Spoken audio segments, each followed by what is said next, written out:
काज़म साहब हाथ जोड़ के थोड़ी see who is the loser, Pakistan is the loser. तो उन्होंने भी तकरीर की तो मैंने भी तकरीर की। तो उस तकरीर पर जिस गुस्से का इजहार किया गया कि यार ये इस औरत के साथ बैठकर आपने तकरीर की। ये जब इमरान खान साहब प्राइम मिनिस्टर थे तो क्या हुआ, मतीउल्लाह जान साहब के इशू पर बराह रास्त प्राइम मिनिस्टर साहब से हमारी बात हुई। उस वक्त के जो और जिम्मेदार लोग थे उनसे बात हुई। जब इनको उठाया गया, खान साहब ने कहा जी मुझे तो पता ही नहीं है। हुकूमत बदलती है लेकिन रियासत का किरदार नहीं बदलता। चेहरे बदल जाते हैं लेकिन किरदार नहीं बदलता, किरदार वही रहता है। जनाब जो सहाफियों की तंजीमें हैं या जो प्रेस क्लब हैं उनको किसी हुकूमत का या किसी सियासी जमात का तर्जुमान नहीं बनना चाहिए।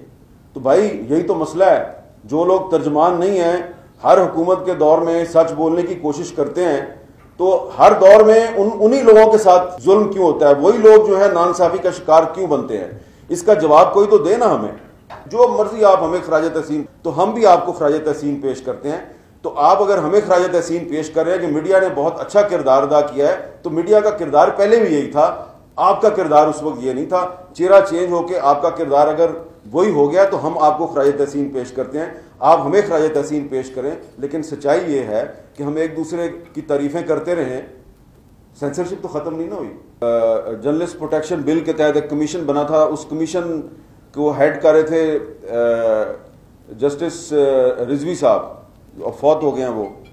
तो उनके पास इसका केस गया नसरुल्लाह गडानी का कि जी इनको हरास किया जा रहा है, धमकियां दी जा रही हैं, उनकी जिंदगी को खतरा है। अब जरा अंदाजा लगाएं इस मुल्क का कि एक जर्नलिस्ट जो है वो एक हुकूमत के कायम करदा कमीशन के पास जाता है जी कि मेरी जिंदगी को खतरा है और मुझे प्रोटेक्शन चाहिए। केस उसका चल रहा है और उसके बावजूद वो शहीद हो जाता है, उसको मार दिया जाता है और फिर पता नहीं चलता कि क्या हुआ। लेकिन जो सबसे अहम बात है वो यहां पे मैडम डोमिनिक जो कि इंटरनेशनल फेडरेशन ऑफ जर्नलिस्ट की प्रेसिडेंट है, उनका भी मैसेज आपने नशर किया है। तो वो जब कुछ महीने पहले फरवरी में आई थी इस्लामाबाद में, तो वो जिस सेमिनार में थी उस सेमिनार में मुझे भी बुलाया गया, तो मैं भी चला गया। तो उन्होंने भी तकरीर की तो मैंने भी तकरीर की। तो उस तकरीर पर जिस गुस्से का इजहार किया गया कि यार ये इस औरत के साथ बैठकर आपने तकरीर की। किस औरत के साथ? इंटरनेशनल फेडरेशन ऑफ जर्नलिस्ट की प्रेसिडेंट जो कि इस्लामाबाद में आई, उसने एक प्रेस फ्रीडम सेमिनार से खिताब किया। तो कहा गया इस औरत के साथ बैठकर आपने। तो मुझे पता है मेरी बातें बहुत से लोगों को बुरी लग रही हैं, लेकिन हर हुकूमत के दौर में ये होता रहा है। अभी यहाँ पे दो बंदे बैठे हुए हैं, ये एक मतीउल्लाह जान साहब हैं और दूसरा जो है पता नहीं, मुझे नजर नहीं आ रहा, वो नजर ना ही आए तो बेहतर है, उसका नाम असद तूर है, पता नहीं किधर बैठा हुआ। तो अब ये दोनों जो हैं, ये जब इमरान खान साहब प्राइम मिनिस्टर थे तो क्या हुआ, मतीउल्लाह जान साहब के इशू पर बराह रास्त प्राइम मिनिस्टर साहब से हमारी बात हुई। उस वक्त के जो और जिम्मेदार लोग थे उनसे बात हुई। जब इनको उठाया गया, खान साहब ने कहा जी मुझे तो पता ही नहीं है। अच्छा, फिर वो अबसार आलम साहब भी बैठे हुए हैं, उनके साथ भी हुआ और असद तूर के साथ भी हुआ। और उसके बाद हुकूमत बदल गई और दोबारा यही मतीउल्लाह जान फिर गिरफ्तार हो जाता है, दोबारा यही असद तूर दोबारा गिरफ्तार हो जाता है। तो हुकूमत बदलती है लेकिन रियासत का किरदार नहीं बदलता। चेहरे बदल जाते हैं लेकिन किरदार नहीं बदलता, किरदार वही रहता है। ये मैंने आपको एक मिसाल दी है। ये जो यहाँ पे बात की ना राना अजीम साहब ने की कि जनाब जो सहाफियों की तंजीमें हैं या जो प्रेस क्लब हैं उनको किसी हुकूमत का या किसी सियासी जमात का तर्जुमान नहीं बनना चाहिए। तो भाई यही तो मसला है, जो लोग तर्जुमान नहीं हैं, हर हुकूमत के दौर में सच बोलने की कोशिश करते हैं, तो हर दौर में उन्हीं लोगों के साथ जुल्म क्यों होता है? वही लोग जो है नाइंसाफी का शिकार क्यों बनते हैं? इसका जवाब कोई तो दे ना हमें। मसलन देखें ना, एक अनअनाउंस्ड सेंसरशिप एक मसला है, सीपीएनए ने अपनी रिपोर्ट में भी लिखा है और आप इससे काज़म साहब इनकार भी नहीं कर सकते कि इस वक्त भी पाकिस्तान में अनअनाउंस्ड सेंसरशिप जो है वो अपनी इंतहा पे है। डिस्पाइट द फैक्ट, जो मर्जी आप हमें खराज तहसीन पेश करते रहे कि मीडिया का बड़ा किरदार था जी इस जंग में। भाई मीडिया का किरदार तो जो है वो हमेशा से रहा है। हम तो 2021 में भी जनरल बाजवा जब हमें सामने बैठा के कहता था, वो भाई मेरे टैंकों में पेट्रोल नहीं है, मेरी तोपों में गोले नहीं हैं, हम इंडिया से नहीं लड़ सकते। तो मैंने और नसीम ज़हरा ने उसको कन्फ्रंट किया। हमने कहा अगर आप नहीं लड़ सकते थे तो ये अभिनंदन कैसे गिरफ्तार हो गया, हमने इंडिया का जहाज कैसे गिरा दिया? तो उसके पास जवाब नहीं था। तो स्टेट की पॉलिसी उस वक्त ये थी, मीडिया उस वक्त भी कह रहा था जनाब जो भी है हम दुश्मन का मुकाबला कर सकते हैं। अब आप हमारे मौक़िफ़ पे आए हैं, या तो आप बाजवा से ऐलान लातल की कर दें, या तो आप जनरल फैज से ऐलान लातल की कर दें जो अजीत डोवल के साथ मिलकर सीज फायर का फैसला करता था और सैयद अली गिलानी साहब को शट अप कॉल देता था। या तो आप उनसे ऐलान लातल की कर दें, या फिर आप ये माने कि आप पाकिस्तान के जो मीडिया का जो मौक़िफ़ था आप उस पर आ गए, मीडिया सही साबित हो गया, और अगर आज आपने भी वही मौक़िफ़ इख्तियार कर लिया तो हम भी आपको खराज तहसीन पेश करते हैं। तो आप अगर हमें खराज तहसीन पेश कर रहे हैं कि मीडिया ने बहुत अच्छा किरदार अदा किया है, तो मीडिया का किरदार पहले भी यही था, आपका किरदार उस वक्त ये नहीं था। चेहरा चेंज होकर आपका किरदार अगर वही हो गया तो हम आपको खराज तहसीन पेश करते हैं, आप हमें खराज तहसीन पेश करें। लेकिन सच्चाई ये है कि हम एक दूसरे की तारीफ़ें करते रहें, सेंसरशिप तो ख़त्म नहीं ना हुई, सेंसरशिप तो चल रही है ना।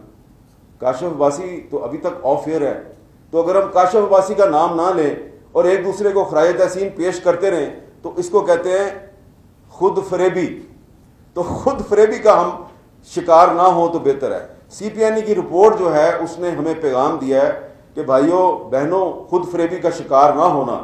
आपकी तारीफें बहुत की जा रही हैं क्योंकि रियासत को इस वक्त आपकी ज़रूरत है, लेकिन अभी तक आपके साथ वही कुछ हो रहा है जो पिछले दौर में और उससे पिछले दौर में हो रहा था।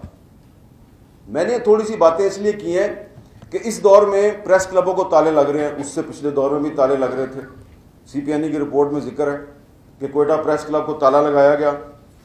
तो अगर आज पाकिस्तान के मीडिया की बहुत तारीफ़ें हो रही हैं तो हमें इसकी बड़ी खुशी है, हमें बड़ा फ़ख्र है कि अफ़वाज पाकिस्तान ने, रियासत ने, अवाम ने मिलकर भारत के गरूर को खाक में मिलाया है। लेकिन कुछ और भी मुहाज हैं जहां पे हमें भारत को शिकस्त देनी है। वो कौन से मुहाज हैं? मैं ज़रा फैक्ट्स के साथ बात करूंगा। वर्ल्ड जस्टिस रिपोर्ट 2024, उसमें जो पाकिस्तानी अदलिया है वो आती है जी 129 नंबर पे, 129वां नंबर है। इंडिया का नंबर है 73। क्या मतलब है इसका? कि इंडिया में जो इंसाफ का निज़ाम है वो पाकिस्तान से बेहतर है according to World Justice Report. तो हमें ये उम्मीद करनी चाहिए कि अगर हमने जंग के मुहाज पे भारत को शिकस्त दिया है, जिस पे हम बहुत खुश हैं, तो हमें इंसाफ के मुहाज पर भी भारत को शिकस्त देनी चाहिए, क्योंकि हमारी अदलिया जो है उसका 129वां नंबर है और इंडिया की जो अदलिया जो है उसका नंबर जो है वो 73 है। Democracy index, world democracy index, Pakistan का नंबर है 124वां और इंडिया का नंबर है 41वां, 41। और इसमें डेमोक्रेसी इंडेक्स में पाकिस्तान को शामिल किया गया है अथॉरिटेरियन स्टेट्स, उसको अथॉरिटेरियन स्टेट करार दिया गया। उससे पहले 2023 में इसको कहा गया था कि इसमें जैली जमहूरियत है पाकिस्तान, लेकिन अब आप अथॉरिटेरियन स्टेट्स के उसमें आ गए हैं, फहरिस्त में शामिल हो गए हैं। फिर करप्शन इंडेक्स जो है, जो सबके पास जो मैं बातें कर रहा हूं ये अवेलेबल रिकॉर्ड है सारा, ये आप उसको चेक कर सकते हैं, काउंटर चेक कर सकते हैं। 135वां नंबर है जी पाकिस्तान का, इंडिया का है 96। क्या मतलब है इसका? पाकिस्तान में करप्शन ज्यादा है, इंडिया में कम है। यहां पे भी हमें इंडिया को शिकस्त देनी चाहिए। हमें उम्मीद करनी चाहिए कि हमारी हुकूमत जो है वो इस मुहाज में भी इंडिया को शिकस्त देगी। और इसमें हम जिस तरह हमने ये जो जंग थी, 4 दिन की जंग थी, इसमें हम रियासत के साथ, इदारों के साथ खड़े थे, इसमें भी हम करप्शन के खिलाफ जंग में भी आपके साथ खड़े होंगे। गवर्नेंस का जो इंडेक्स है, हमारा नंबर है पाकिस्तान का 161, इंडिया का नंबर है 118। और एक और बात, ये इधर आपने इधर एक ये लगाया हुआ है, बैनर लगाया हुआ है, pains of change. Did you know Pakistan fell 2 spots in the Global Press Freedom Index 2024 और पाकिस्तान की रैंकिंग आपने लिखी है 152.